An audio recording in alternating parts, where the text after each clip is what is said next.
Hai halo, selamat pagi, salam sejahtera Malaysia. Salam sejahtera tuan-tuan dan puan-puan. Selamat datang ke channel Fels Lifestyle, info yang penuh dengan info-info terkini hangat di Malaysia.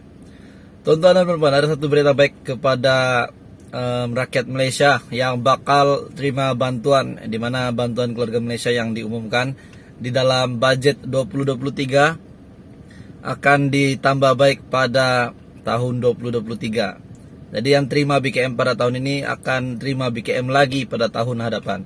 Namanya bukan BKM 2.0 tetapi BKM 2022. Dan dalam pada itu penerima BMT juga akan terima bayaran pada bulan depan, pada bulan November RM300 dan bulan Desember RM300 lagi, dua fasa. Dan manakala pada tahun depan pula BMT akan dinaikkan sebanyak RM800 dan dibayar secara 4 fasa pula. Jadi berita baik kepada penerima bantuan dan kita bersyukur, kita berterima kasih kepada kerajaan. Selepas pembentangan bajet 2023, Parlimen pula dibubarkan. Tapi ada satu berita susulan yang mengejutkan selepas Parlimen bubar. Berita ini daripada edisi 9. Agong, Zahir, kecewa politik semasa, tiada pilihan bubar Parlimen. Baginda memperkenankan permintaan Perdana Menteri bagi memulangkan kembali mandat kepada rakyat untuk memilih kerajaan yang stabil.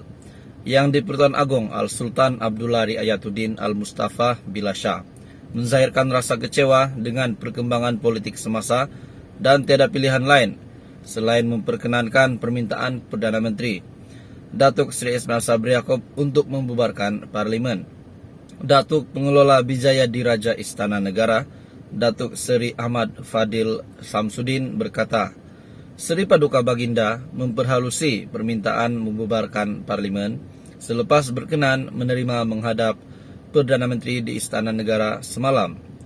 Menurutnya, dalam sesi menghadap yang tidak berjadual bermula jam 12.30 hari itu, Perdana Menteri mengemukakan sembah permintaan beliau untuk perkenan Baginda bagi pembubaran Parlimen ke-14 berkuat kuasa pada 10 Oktober.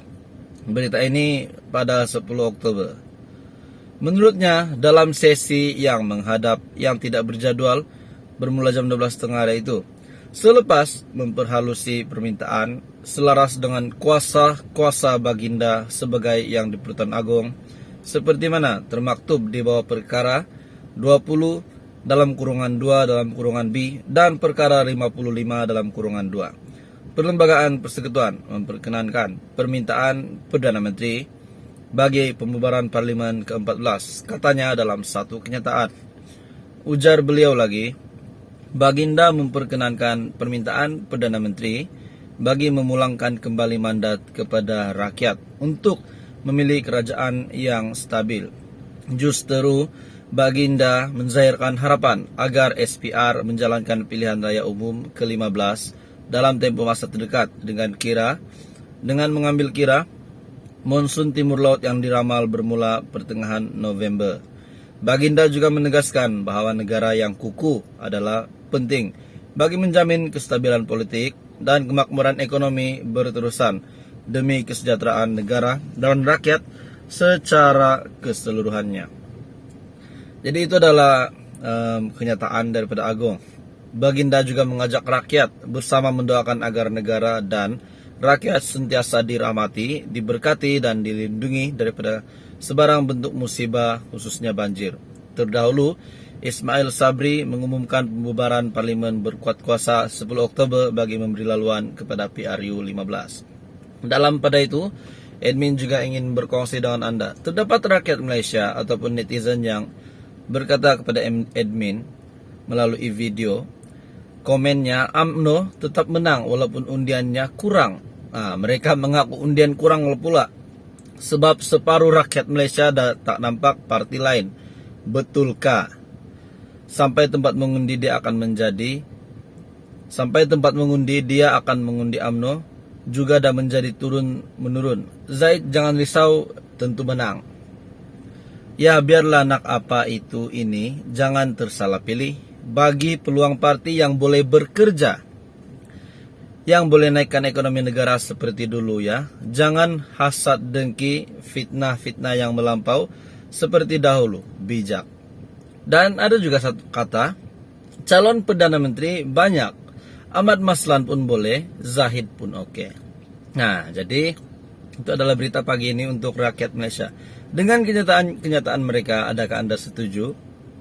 Contohnya, Ahmad Maslan dan Zahid dicalonkan dan juga UMNO tetap menang walaupun undiannya kurang. Betul atau tidak?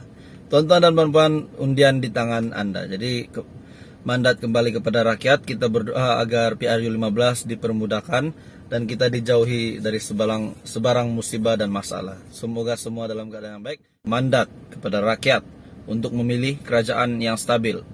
Yang di-Pertuan Agong Al-Sultan Abdullah Riayatuddin Al-Mustafa Billah Shah menzahirkan rasa kecewa dengan perkembangan politik semasa dan tiada pilihan lain selain memperkenankan permintaan Perdana Menteri Datuk Seri Ismail Sabri Yaakob untuk membubarkan Parlimen.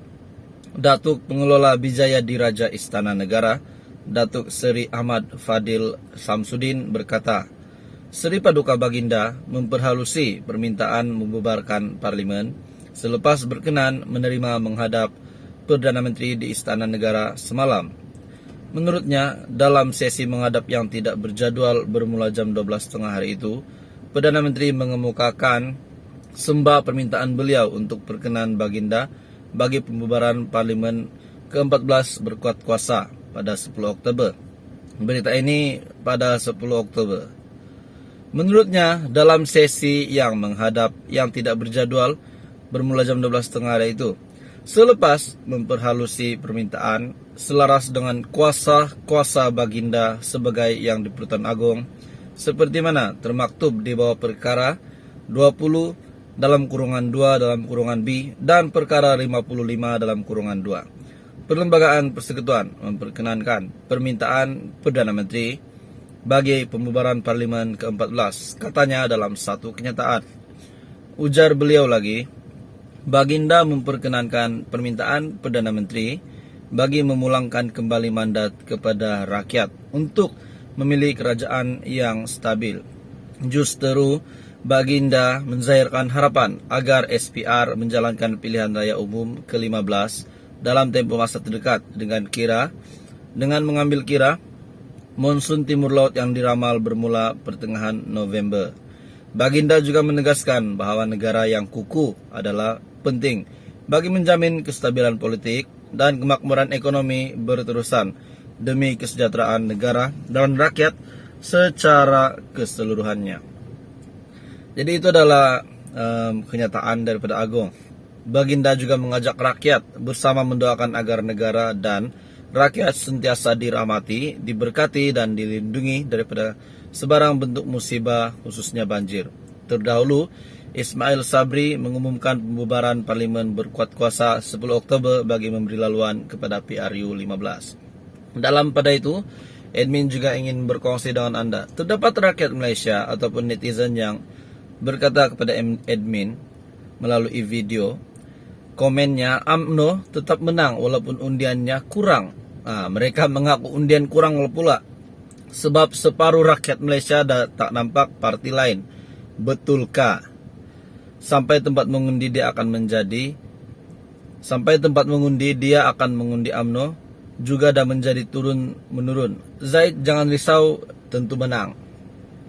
Ya biarlah nak apa itu ini, jangan tersalah pilih. Bagi peluang parti yang boleh bekerja, yang boleh naikkan ekonomi negara seperti dulu ya. Jangan hasad dengki, fitnah-fitnah yang melampau seperti dahulu, bijak. Dan ada juga satu kata, calon Perdana Menteri banyak, Ahmad Maslan pun boleh, Zahid pun oke. Nah, jadi itu adalah berita pagi ini untuk rakyat Malaysia. Dengan kenyataan mereka, adakah Anda setuju? Contohnya, Ahmad Maslan dan Zahid dicalonkan dan juga UMNO tetap menang walaupun undiannya kurang. Betul atau tidak? Tuan-tuan dan puan-puan, undian di tangan Anda. Jadi mandat kembali kepada rakyat. Kita berdoa agar PRU 15 dipermudahkan dan kita dijauhi dari sebarang musibah dan masalah. Semoga semua dalam keadaan yang baik. Terima kasih Malaysia, teruskan bersama di dalam channel ini untuk info yang lebih hangat dan episode seterusnya.